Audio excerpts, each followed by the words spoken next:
শিবচর পৌরসভা কর্তৃক আয়োজিত আজকের এই মিছিল পূর্বে বাংলাদেশ জামাত ইসলামীর রূপগঞ্জের সম্মানিত দায়িত্বশীল ভাইরা এবং জেলা থেকে আগত নারায়ণগঞ্জ জেলার সুরা কর্ম পরিষদ সদস্য এপিপি জনাব অ্যাডভোকেট ইসলামিল হোসেন এবং উপস্থিত সংগ্রামী জনতা, আসসালামু আলাইকুম ওয়া রাহমাতুল্লাহি ওয়া বারাকাতুহু।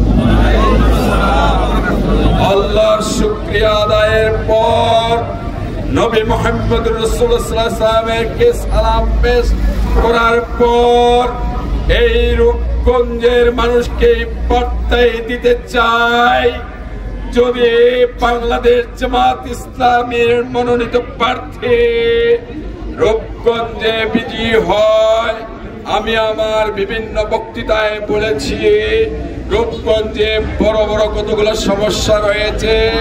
তার এক নাম্বার হলো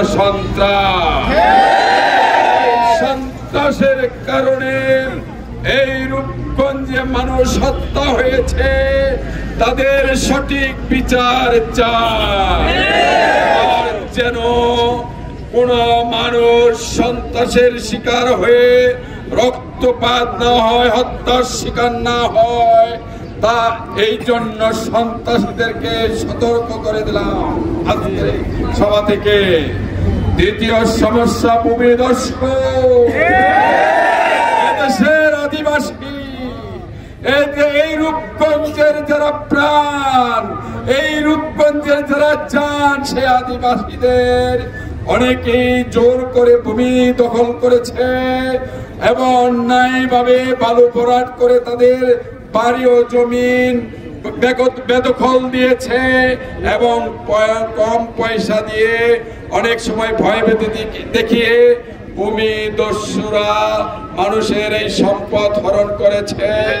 আমি যদি রূপগঞ্জে বিজয়ী হই, আর আপনারা দোয়া করবেন বাংলাদেশ জামাত ইসলামী সহ ইসলামপন্থীরা যেন পার্লামেন্টে মেজরিটি হয়, সরকার গঠন করতে পারে।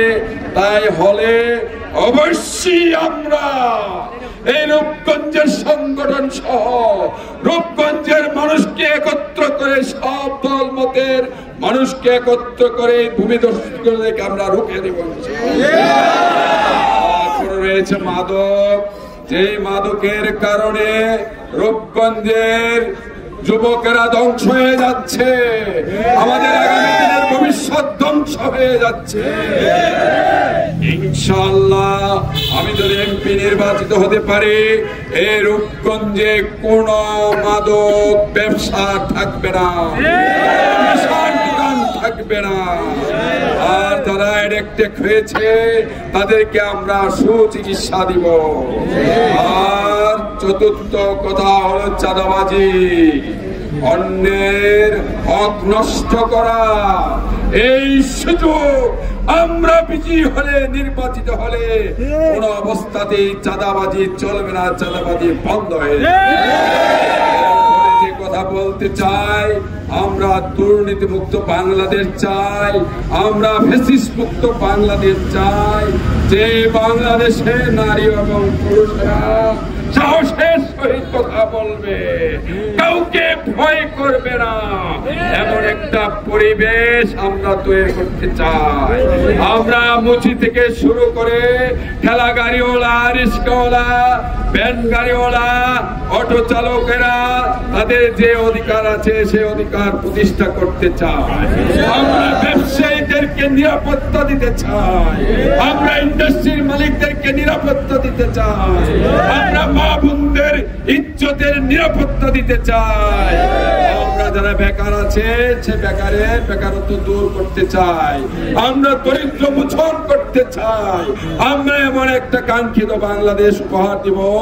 আমাদের যদি আপনারা বিজয়ী করেন, পার্লামেন্টে যদি আমরা ইসলামপন্থীরা সরকার গঠন করতে পারি, যে সরকারের নমুনা হলো খোলাফায়ে রাশিদিন। যে খোলাফায়ে রাশিদিনের প্রেসিডেন্টের অনুমতি ছিল ফোরাত নদীর তীরেও যদি একটা কুকুর না খেয়ে মরে, তাহলে কাল কিয়ামতের দিন আল্লাহর কাছে জবাবদিহি করতে হবে। একই অনুমতি নিয়ে আমরা রাষ্ট্রের পরিচালনা করতে চাই, রাষ্ট্রযন্ত্রগুলি ব্যবহার করতে চাই।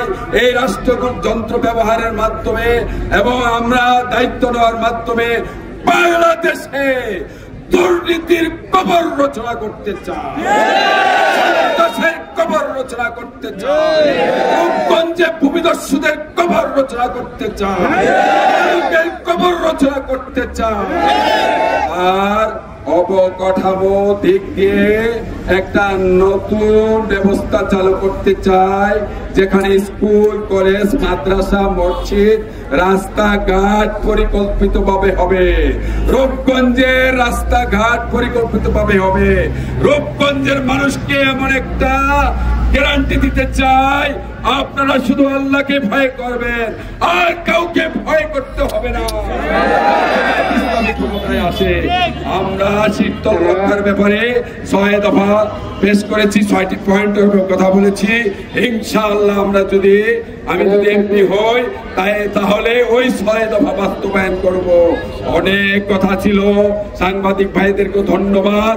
এই সাংবাদিক ভাইদের অধিকার আমি প্রতিষ্ঠা করব। যারা সাংবাদিকতা করেন তাদের যা যা দরকার লিগেলি তার সবই করা হবে। শেষ কথা হলো, সবার কথা বলা যাবে না। আমি যদি এমপি নির্বাচিত হই, এইখানে যে কোনো পেশার লোকই থাকুক, শিক্ষক, শিক্ষিকা, অনেকে আমাকে অনেক কথা বলে, হসপিটালের কথা বলে, অনেক কিছু বলে, ঔষধের কথা বলে।